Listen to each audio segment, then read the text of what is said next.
Hello and welcome to Sacred Comedy. I am your host, Jennifer Way, and I'm so very excited that you are here.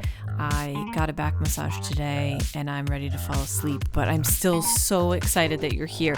If you are watching the video version of this podcast, which I urge you to do, you can watch it on YouTube and on Spotify.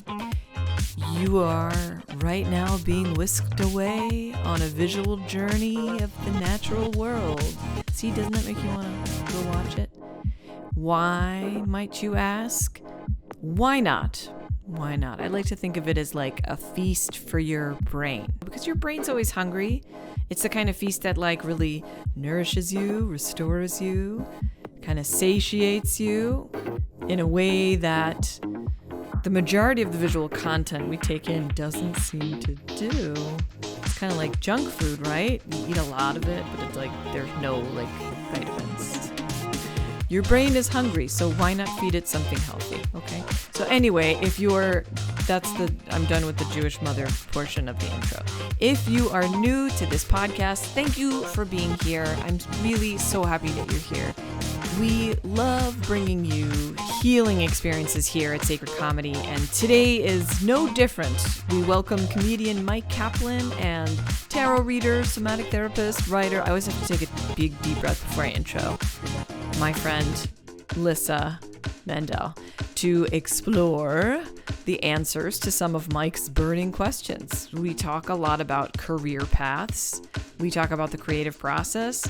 And we even explore a little somatic therapy practices, which I think is a really important thing for people to get familiar with. It could be something that really works for you. We are a new podcast, so we rely on your gracious engagement. So please, if you like what you hear, go ahead and subscribe, follow, rate, please give us a review so we can keep bringing you content that lightens up your day. So sit back or go take a walk or go start folding that laundry and join these three friends in a conversation about perspectives, the future, and a whole lot of wordplay. So welcome to the Sacred Comedy Podcast. Welcome Lyssa Mandel, tarot reader, somatic therapist, comedian, sort of co-host extraordinaire. And I'm Myq Kaplan, comedian extraordinaire, amongst other things. Podcast host. Oh, yes, I'm sorry. I thought you were done. Please continue. Podcast Thank host, you. Buddhist. Thank you for having me back on the show. It's a pleasure to see you both. Yeah. Likewise. All right. So, Myq, I'm not sure if you've ever had a tarot reading before. I'll say I think I have, and also that's how much I remember whether I have. Okay. My pre introduction is just to think about something that you'd like to know more about, any kind of question, nothing really predictive. Yeah, basically, I mean, it's so funny, Myq, because like Myq and I are good friends, and I feel like I've been with him in so many different kinds of dynamics, but not this one yet. So I'm excited. But yeah, I don't read predictively, more reflectively. I use the cards as like symbolic invitations into how we can, become more aligned, more grounded, have a more like holistic experience in our human bodies. So, if there is a particular, issue around which you would like some clarity, or you don't have to, you can just say, let the cards bring forward whatever's important. Sure. So are you asking if I have such a thing and should say it out loud now to you so Yeah. that okay. I'll say here's a couple things that I'm thinking about that we can either pick from or you just enjoy the tarot buffet. I'm just gonna try. So one thing I feel like I'm grateful for a lot in my life, and I appreciate that this won't be predictive, because who knows? You Right. maybe, okay, but but thanks for letting things continue to unfold as a surprise. Um, you got to know when to hold them and know when to unfold them. The tarot cards, you know. So one thing I think that is, in our capitalistic landscape, often on my mind, that I wish could be predictive is career specifics, or career generalities. Like, as a comedian, I've been able to make my living from it for more than the past 15 years, and Major. I'm happy to hopefully be able to keep doing that. And the form in which that happens is, ever shifting via, like touring and recording and creating various, at so many stages in my doing comedy, people were like, Dane Cook, he did MySpace. We all got to do MySpace. Rob Delaney, Twitter. Bo Burnham, YouTube. Quick, do what they did. Wait, oh no, they did it. Oh, did somebody go? What's the next? Yeah, Matt Rife. Who's? Oh no, he did that. Okay, great. What is totally. So yeah, I mean, if there's some like new, technological creative interface that hasn't been anything, anyone hasn't done everything yet, uh quick, which one, what am I, just tell Faith, me who I am. comedy and faith.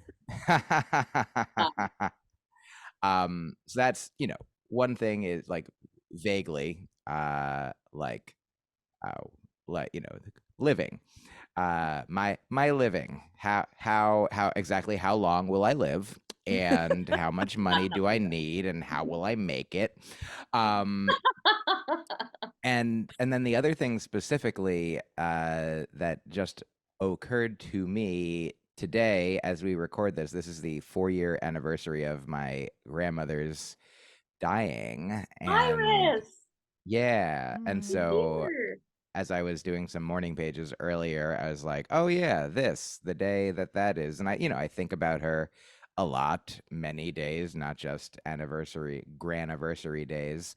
Um, but yeah, so she just, I guess how, uh, I want to, I think about her, I tell stories about her, I share the things that she said that were funny as jokes. And I guess, the general, that topic, and or the question of like, how can I continue to, you know engage meaningfully and honor her memory, as the Jews say, may her memory be a lucrative comedy career. So You do some, say that. Which so those are the, I mean, and also I guess kind of those two topics are connected in a way for me, in that when I would talk to my grandmother on the phone, she would frequently ask me if I was making a lot of money. Okay. Okay. This is great. I do think they're connected. I'm not a medium, so like I cannot ensure that whatever comes through here is from your grandmother specifically. I How, understand. however, I think there is something here where it's like not um not coming from a place of like, oh no, like how do I catch up with something out there that's already happening, but rather what is the, like what would be a more like aligned um uh posture, let's say, that you, Mike, could take toward your career that comes from in here, like what maybe energetically could use tweaking to allow for that inspiration to come from like uh, a place that is in flow in all ways, right? So it's not just like creatively in flow, but it's financially in flow. And I think that your grandmother is such a huge part of your value system that the question is also like, how do you honor her as you pursue this thing that you love? So how I does just that want to also say, sorry, I just want to also say, in a way, she speaks through you. Maybe not Yes, as like a trans channel, your mouth, you're saying her words, but she like legit biologically speaks through you. yes, I believe that. I accept that. I appreciate that. And Lyssa, to your point, that this sounds good. Okay. Okay. Well, this is pretty on the nose. I mean, um, in tarot speak, it is to me. Okay. So we have three cards here. Two of the three of them are major arcana cards. We have the Tower, we have the Lovers, and we have the Eight of Pentacles. And here's my synthesis on this. So, the Tower card is often a feared card, I guess I should say, in the deck because it denotes sudden left turns. It denotes either it's like sudden news or something comes to light and it just shifts the trajectory. Um, so that's that. I don't think it's a bad card. I think just people don't like surprises, because it knocks them off their square. The Lover's card is not necessarily a card about specifically, romantic lovers, but rather, I think this has come up in a different one of these podcasts, Jen. The Um, Tower one came up with yeah, Liz. but it is about forming a relationship, not forming a relationship, like um, breathing life into relationships that feel the most aligned with you. So it is often about, I think, a relationship with the self and how you can be the best friend to yourself. And that is to say, you know, to be someone who holds up, who like backs you up, not only in your like um, daily mundane meat suit needs, or like frivolities, but also someone who has the big picture of you in mind, your higher self backing you up, being here with you, allowing your daily decisions to be in alignment with what you deep, deep, deep down know is the most noble thing for you to do, which I feel like Iris would also want that from you. Um there's no like lying from yourself, lying to yourself here, or like escaping from yourself. It's like the strongest version of you is an unwavering version of you, the most Myqness. So, and I'll tell you how I think all these synthesize to answer your question. But like the third card, which I think is so perfect for you specifically, Myq, the Eight of Pentacles, is a card about honing craft. And it's Hmm. about honing craft over and over and over and over and over again. It is about chop wood, carry water every day ad nauseum, and how routine is ritual, and um, you will how you deepen in your um, I mean, not only you become better at your craft, but like deepen in your respect for the process of the craft itself. Um, and it's just like more is better here, more reps, more practice, um, more sitting down at the drawing board and making it a devotion, which I think that you do already. Like I just think that you are constantly in practice, so let this be a reflection of you being on the right track. You were constantly writing. There's always stuff like, and I know it's probably not what you want to hear because like it's not a magical answer.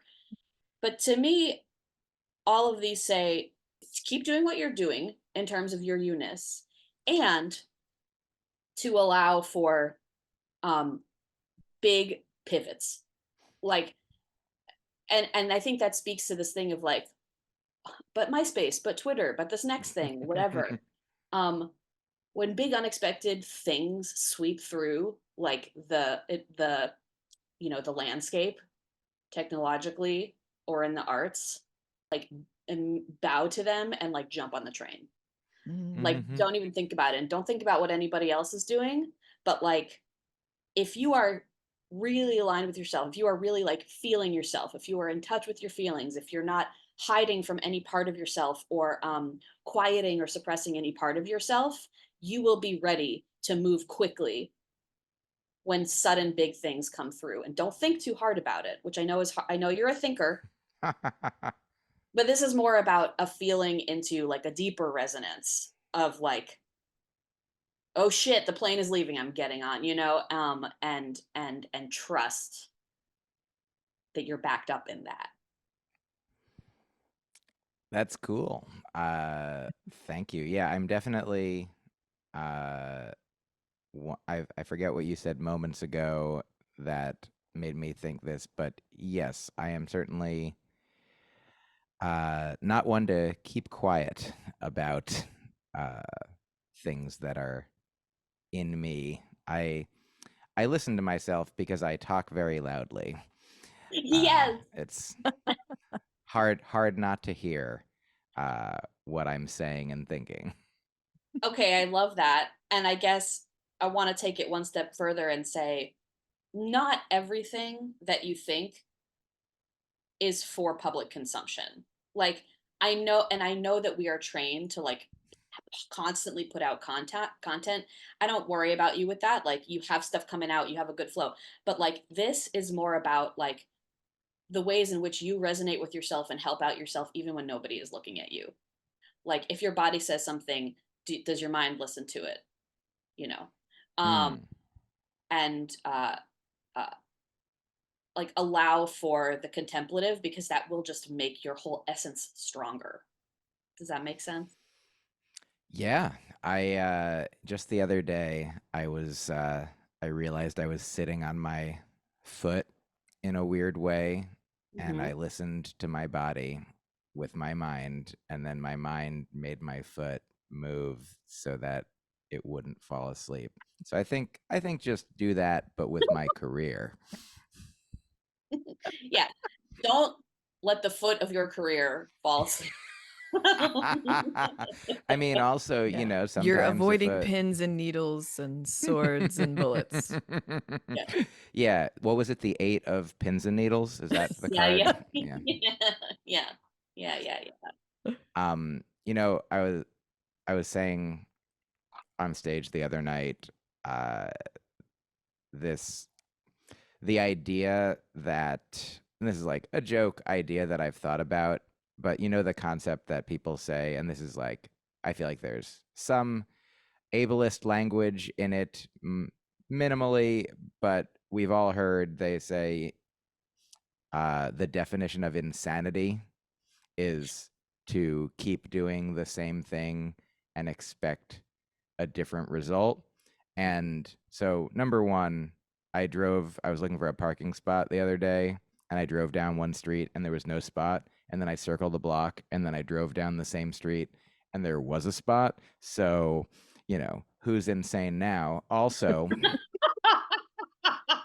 the very, practice, as you said, and as I know and do, like, to do stand-up comedy is to write and perform and write and perform and write and perform over and over, and eventually create uh, a different response. So yeah. yeah. So as I my interpretation of everything, of your interpretation, is keep doing what I'm doing that works, that I enjoy, that works for me, as me, that speaks to me and from me. And then at some point there'll be some major left turn possible, because that's where the parking spot is. And Yes. Yes. I Yes. can't go this way anymore. Gotta go this way. Oh, good. I'll park here for a while. Myq, I was just going to ask, like, how are you with transitions in general? You know, I wonder. I guess that my first question is like, who's good with them? Like, I mean, and I guess the answer is probably some people, but like my girlfriend and I, Rini and I, talk sometimes about, like, for her, she likes to, like, when she's awake, she likes to stay awake. Like, if we're watching shows at night, she'll be like, the next episode, and I'll be like, I'm already asleep. Um And when she's asleep, which she is currently in another room in this house that's thankfully big enough that my loud voice will not boom through all the walls between us. When she's asleep, she likes to remain asleep, and Same. I think that that's also, that's resonant for many of us. And I think I am slightly, elsewhere on the spectrum of like, when my body needs to fall asleep, it falls asleep. And when my body needs to wake up, it wakes up, or sometimes it wakes up before it needs to wake up. And like I woke up before my alarm today. I guess so excited was my body for this peaceful podcast. I was like, oh boy, get ready for peace. Here it comes. Oh, can't wait for the peace. Oh, it's so exciting. Here comes the peace. Ready, set, peaceful, go. That sounds So to like it sounds like you're sorry, like you are actually on the front end of like being good with transition, like ready for transition. I've been I think, I think it hasn't always been that way, but I've changed. I have transitioned to become a person who is more welcoming. I came up with a new word that I just revisited in my notebook the other day.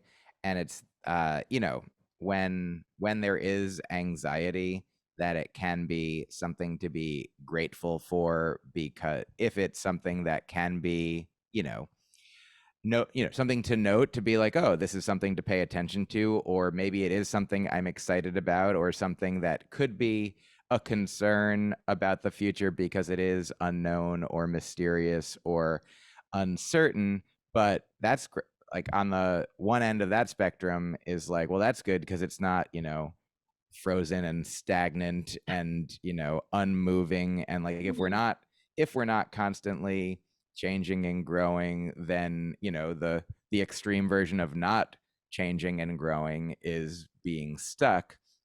And that's something that and obviously there's a middle path involved, but the point is, the new word I came up with is thanxiety. Yes. So I do my best to, I love feeling grateful when I can feel grateful. And I think, to paraphrase the Dalai Lama, it is always possible. I'm like, oh yeah, so thank you for this, bubbling butterfly in my stomach that that I'll be like, what is it? What is it, little butterfly? Is Timmy metaphor, like where's the well, like But legit, but that you're just describing is somatic, is a somatic process. And to speak into that butterfly and what is it, little butterfly? Like what's the message you have for me? Literally, I do that in sessions with clients. But I think it's a beautiful thing to, you're not pushing the anxiety away. You're allowing for the anxiety to denote like it's just on the edge of excitement, right? It could be excitement and to approach to really listen in. Like if you were to listen into the butterfly and maybe the butterfly is saying, I'm terrified, that's a different message from, oh my gosh, I don't know what's going to happen, but I'm kind of into it. Those are different messages, but to allow for those to be oh there. yeah, I yeah, love yeah. Oh, thank you. Yeah, sorry to make you do your other job while in the midst of this fun you're podcast. no, you're helping me. I want to do both of them together. It's everything. It's all the things. Definitely all the Oh, things. good. Then I retract my apology. Um, yeah, I mean, I feel like, speaking of like transitions, and I feel like that the very idea of like speaking to the butterfly is something that I've never, framed it like that before, but it's fun. And I'm like, ooh, I could write that down and tell it as a joke on stage and record it and freeze it and get it stuck for the future, uh or you could just let the butterfly be and observe it, with curiosity, and maybe the butterfly turns into something else as you're observing it. Man, And that's you can do crowd work with all the parts in your body. Oh my God. Wait a second. Wow. Have you heard of That's parts fun. work? Internal family systems by Richard Schwartz. Do you guys study that, Lyssa, I don't know it. at all? There are lots of similarities between that and my modality, Yeah. but it's not exactly the same. Yeah. I mean, parts work is essentially like talking to the butterfly and then noticing while you're talking to the butterfly in your stomach, what other parts might sort of be, I don't know, want to speak, bubbling up. Maybe that's your colon, but that could be something else. Sure. But just listening to and allowing one part of your body to kind of lead you to another. Just for example, I will talk to my stomach a lot, and then other stuff that comes up in relation to my stomach will be my like right here, in my throat. And then when I listen to where that goes, it'll go into the back of my neck, like between my shoulder blades. And then it'll go to like my esophagus. And then you can also use it as an exercise and draw kind of a symbol for what each of those places, kind of how they appear to you or how you could represent them best on a piece of paper. And then just check in with them like on a daily basis, like during your meditation. But yeah, crowd work for all those parts. I'm kind of angry that I didn't come up with that. Hey, A show. butterfly, Here you where go. are you from? Yeah. What do you do? Yeah. Also, Lyssa, I really love the idea. I feel like this could be like a New Yorker cartoon where like a butterfly is talking to another butterfly and is like, everyone's acting like I'm done, but I still have plans to change as well. Like, Yes. What's the next iteration of butterfly? You know? yeah, non-dairy margarine fly, I mean, Potatoes. good night, everybody. So you see why I'm concerned about my career is sometimes I think things like that. I also want to say that like whenever the tower shows up, that is just like it's like a call to readiness to be agile. Like that the answer isn't here yet. Literally, I don't have an answer for you because it's not been invented. It's not like hit, the public consciousness, but like whenever it does, to be ready. Like, I don't know. I feel like in all of my acting training and shit, they're always like, have 3 monologues in your back pocket and like, have your resume ready and what for when the moment comes, because when the moment comes, you're not going to be able to scramble around. So if the moment's not here yet, just know we're still chopping wood and carrying water. That's nice. Also, I mean, as in so many things, the moment is here. This is the moment. This is welcome to my show, The Moment. So happy to have you here. Where what are where are your butterflies from? They're from, Eastern Europe, mostly Ukraine, Poland. I mean, also, I don't know that I've thought about this specifically until right now, and maybe I have through all the iterations of workings that I've done. But like, in addition to like butterflies, where are butterflies from? Sometimes they're from the stomach, and you're like, hey, what's going on? What's going on? What are you up to? What are you doing? Where are you from? And then also, butterflies are famous for flapping their wings, a tiny movement, and changing everything. That's right. Yeah. The effect. Yeah, and so if you have multiple butterflies in your stomach and each one of them is flapping its wings more than once, there's infinite change possible. It could also be moths, maybe. Yeah, that's Like also a little bit of an that. infestation. Don't Yeah, sleep on moths. Moths are haha. holy. Yeah, I think What'd you like say? moths and Oh. The moths are holy creatures. Oh, yeah. oh, Lyssa, you did a fun thing. Thank you. I know I thought about it immediately, but you can go ahead. Yeah, I think that moths and butterflies are like, brothers from another moth. Yeah. Err. Oh yeah, I'm sorry, I didn't finish that. Does this if you take kind of what your original inquiry was, does this match with what you were hoping to hear?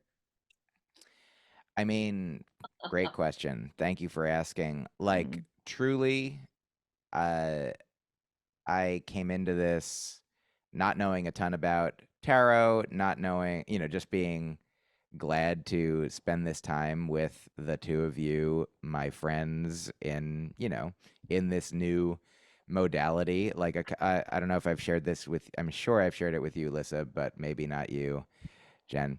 But there's a poet named Robert Haas whose poems I've never read, but unless this is one of them. But a quote by him that I love is repetition makes us feel secure, variation makes us feel free.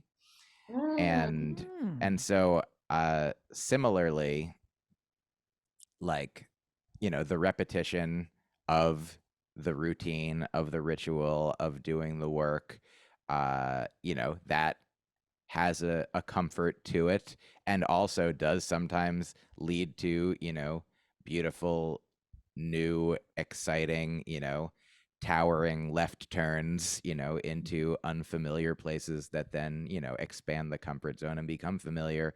And, I mean, the very setting of this conversation is you two, us three people who know each other, the familiar, the comfortable, a repetition, but a new modality, the variation, the excitement, the adventure, which is like, I mean, in my studies of like Buddhism and the very, the maybe you've heard the idea that like the same person cannot step into the same river twice, because like the water that is there now is gone now, and also we're each that river as well. So the concept of like the idea that anyone could do literally the same thing more than once, that itself is a kind of insanity to believe.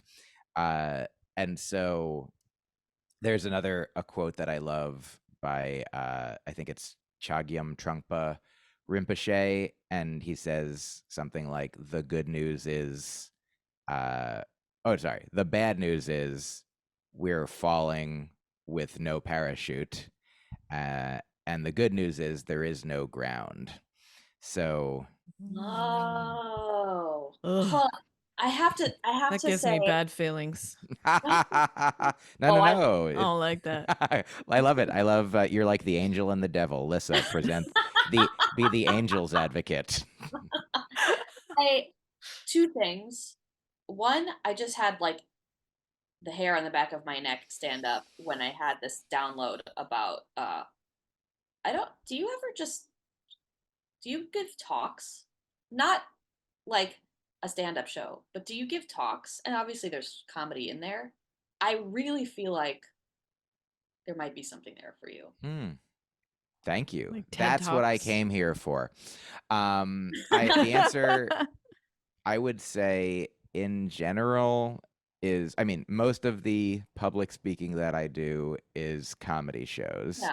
Yeah. Once in a while, like I'd say last year, once or twice, I got hired to perform comedy at a college, and also like participate in like a workshop day where I like help uh, you know, uh, the students, create comedy, write jokes. And like, so in that, sometimes it would begin with like me just, sharing like generally about comedy, which isn't exactly, necessarily the question that you're asking, but because you're not asking, I think you're not asking like, so you do comedy, do you ever talk about No, comedy? I mean, uh no, yeah. I really, I feel like it's a future, like I think it's a future you thing, and like maybe it's not the time yet. Maybe you will Hmm. know what it is, but like for instance, what you just said, like this thing that you just said, and I know that you have all these quotes, like you have all these teachers like behind you, inside of you, and uh like a Sharon Salzberg kind of, situation, or like a spiritual teacher, like whether or not you're ready to like step into that as an identity, I think it is naturally arises from you. And so I just want to put that there, and at the same time say I looked at what was on the bottom of the deck, because I'm interested usually in like what the card on the bottom of the deck is in terms of like a program running in the background, some energy that's like maybe here, and it's the Queen of Pentacles.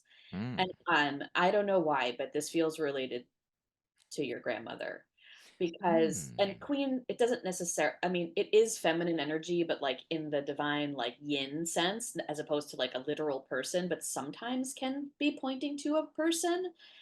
And the queen is like the Queen of Pentacles specifically, because Pentacles is like of the material world. It's like resources. It's like our physical resources, and she has a very grounded foundation, and she knows that her inner resources are inseparable from the outer resources, of the ground that she stands on. And it just like when I turned this card over was when I had this thought of you speaking.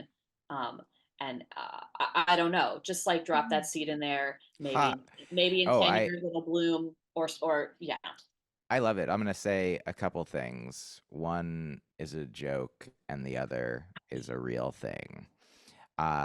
Which one's gonna be which? Also, jokes are real things, but I like that I came into this with the question, uh, what what should I do with my career? Should I make more TikTok videos? And you're like, have you thought about giving spiritual lectures?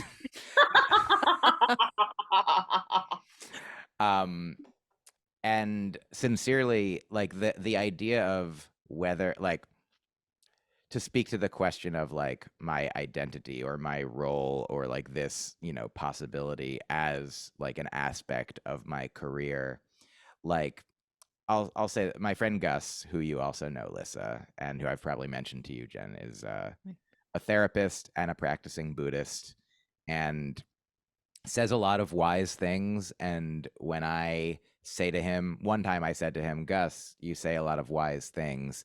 And he's like, I can't take credit for the things I'm saying that are wise if you perceive them that way, because like I didn't create these things. There's just, behind me, there's like this, as you just said, for me, like there's all these other teachers and teachings and, ideas, he's like, that I didn't like originate. There's like this wellspring of, this source of like, wait, did Timmy fall in the wellspring? There's this there's this wealth of wisdom. He's like, and I'm just like taking, like, there's like a hose, and I'm like, connecting the hose to there, and I'm just like, releasing that. And I was like, Gus, that sounds like a very wise thing to say. He's a And channel. yeah. and so this is all to say, like, I remember when I first started doing comedy, like there were questions, and maybe these questions are still present, but like now, like I'm onto other questions. I know the answer for me for this. Like, I tell this as a joke sometimes. Like, I think that stand-up comedy is an art form, like 100%. Even though there are comedians who, like, act. And this is not part of the joke, but it's more like a fart form, And there are comedians who are like, I'm not. There are comedians who are like, I'm not an artist.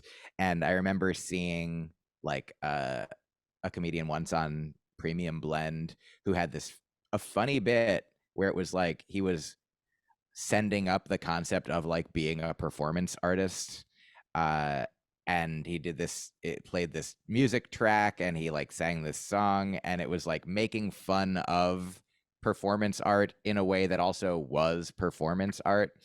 And but at the time I was like, yeah, not art, comedy, and as if not, a confluence, if as if all was not one. And Oh, but that's ridiculous. As if all was not one. and here's a quick funny thing too. So one time I saw, I'm in the middle of this other thing that'll eventually get to about comedy and art, but I saw Colin Quinn do like a keynote speech in Montreal at the Just for Laughs Comedy Festival, RIP this year. Oh, And Wait, uh what? RIP the Just for Laughs Comedy Festival. it's over? It's They went not. bankrupt and isn't happening this year. That's comedy news. It didn't make it to the tarot world, but just so everyone knows, Colin Quinn so It's far still one alive world. as of this Okay, recording. okay. Yeah, yeah. Shit. Okay. RIP JFL. But Colin Quinn said this thing. I'm paraphrasing. He said something like, for anyone who's only been doing it like 5 years, just know that you don't really even know what you're doing until you've been doing it 10 years. And if you've been doing it 10 years, it's actually 15. And so I feel like similarly, the concept of we're all oneness, be like, oh, of course, we're all one. And once you actually get to the place where we're all one, be like, it's actually zero.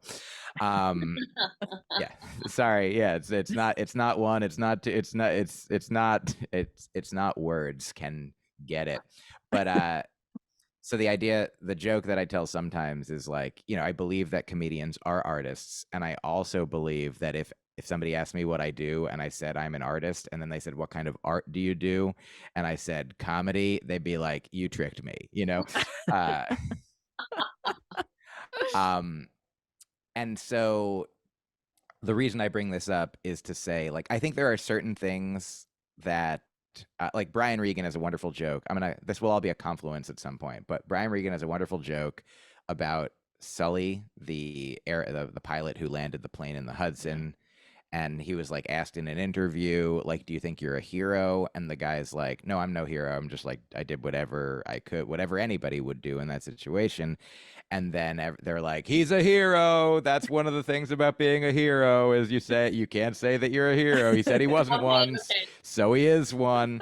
And so I think there's a commonality between being a hero, being an artist, being a genius, being a spiritual teacher, being enlightened. Like Byron Katie is a person whose work I think is, meaningful and beautiful and important. And she describes, in her having been a having a miserable existence until this moment where she woke up in her like early to mid 40s because a cockroach walked over her foot while she's like, just sobbing in a halfway house. And then when people ask her, do you think that you're enlightened? She just says, I think that I now know what hurts and what doesn't. And like the idea, and feel like what it, like there's more. So I feel like the place that I'm at right now is like, I'm not about to hang out a shingle and be like, get your spirituality here, get your I know. lessons, get your insights. But I would hang out a shingle that says all of that in quotes. I will right now take my digital recorder where I record my jokes and ideas and say, get your insights here, get your shingles, opening up my trench coat, got a trench coat full of lessons here. Anybody got one from Ram Dass, got some from Byron Katie, got some Brene Brown in there. What can I interest you in? Do you want Suzuki Roshi? You want some Buddhism? Do you want non-dual thinking? I got some Sylvia Boorstein here. Okay, I hear you. I hear you. I hear all of you. And I guess let me reframe. I get it. And let me just reframe Yes. by inviting the possibility of performing but not intending for it to be all jokes. Like, sorry. Oh, no, please continue. No, Or like to not, because I get that hesitant, and I have that hesitation about being a therapist. I'm like, who's coming to me? I'm a fucking mess. It took a year to unpack a suitcase. Like, no, but like, so it's not that like there's like a humility, in it, and a sense of like the older I get, the less I feel like I know. But I'm telling you from the outside that when you just speak, there's something in it for me that is valuable. And if there's something in it for me that's valuable, there's something in it for others too.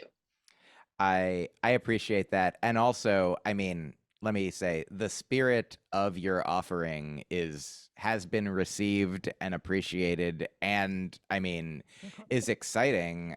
And also I'm glad. I'm already framing as exciting because there are these anxious butterflies that are like, but that sounds like doing something different than I've been doing. That sounds like work. Like, and I'm like doing something different. Work. There you go.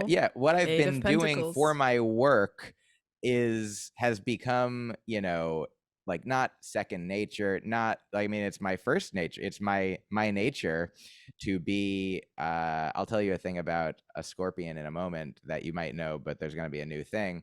But I'm like, what can I do with my career? And you're like, what have you thought about doing this new thing? And I'm like, but that sounds like work. How can I have a career without working? That's what I'd love to do. That's the secret. Do you know? I imagine you may know the story of the scorpion and the frog. Do you know offhand? I mean, I've heard it, but I don't remember it well enough to. For Please. to remind us all. We all know the story of the scorpion and the frog, but for the one listener who's that maybe they're hearing it for the first time, a frog is heading across the river, and a scorpion is on the shore and can't swim. So it's like, hey, frog, could you give me a ride across the river? And the frog's like, you're a scorpion and you'll sting me, and I'll die, so no thank you. And the scorpion's like, why would I sting you as we're going across the river? I can't swim. If I sting you and you die, then I will also drown. And the frog's like, well, that seems like a pretty good point. That's very logical. You've talked me into it. Happy to be a friend. Hop on, scorpion. And halfway across the river, the scorpion stings the frog. And as they're both about to drown, the frog is like, why did you do that? And the scorpion's like, it is my nature. And what I'm saying is, when I say things like, when I cannot help but say things like, brother from another moth or margarine fly, I'm like, I'm sorry, I am a wordplay scorpion. It is my nature. I'm sorry that I'm making us all drown. We are definitely not drowning. However, drowning in fun. Thank you. Too much fun. It is too much fun. It's and we're just getting started, so let's 1 more hour, 4 more years. What do you got? I got more ideas in this trench coat here. Well, we can do a part 2 on the Patreon that I don't have yet, but it's coming. Yeah. But we do need to wrap up. But I wanted to ask, unless Lyssa, because Lyssa's you got a jet, right? Yeah, I have a client in a few minutes, but you both can continue this, and I can just skedaddle as well. I feel like this is just delicious. Yeah. Oh, delightful. Thank you. Yeah, for your time, Lyssa. Number one, I appreciate you. Yeah, but real quick, because I do need to, I do need to jump too. Oh well, then I'll stay. I'll do the rest of the podcast myself. You can just do the rest of it yourself. This has been amazing. I appreciate both of you so much. Myq, please tell everyone where they can find you and what you're up to. Thank you. That'll only take about an hour. So my name is Myq Kaplan. If you spell it the way that I do, you'll find me everywhere on the internet that you want to, at MyQ Kaplan. I do stand-up comedy. I have many albums and specials out there. Search on your streaming platforms of choice. I have a podcast called Broccoli and Ice Cream. You've both been guests. I'm excited for people to listen to that. And my other one, The Faucet. You can follow my newsletter, myqkaplan.substack.com. You can get a book I made with my friend Ramin called Heartbrain Art Train, where his beautiful art adorns my jokes and ideas. And yeah, just go to my website, go wherever you want. One time a fan found me because they were trying to go to Pinterest looking for vegan recipes, and they accidentally went to Spotify. So put vegan recipes into Spotify and you'll find my comedy there possibly as well. Yeah, look, Myq Kaplan, put it places, listen to my albums, come see my live shows, listen to my future spiritual talks, the spiritual trench coat coming soon. And Lyssa, tell everyone before you run where they can find you. Well, probably sadly or not sadly, the best place to is on Instagram. For some reason, it is my whatever of choice, and that's at a flock of sandwiches. Where you can reach out to me for if you have questions about tarot or about somatic therapy. But also my website is lyssamandel.com. But be prepared to see like an actor comedian website that's not fully transparent. Well, I'll have links for all of this stuff down in the show notes. Thank you both so much. This was such a joy. Thank you so much. you. And Lyssa, I look forward to your website becoming comfortable with transitioning into a more holistic version of itself. Thank you.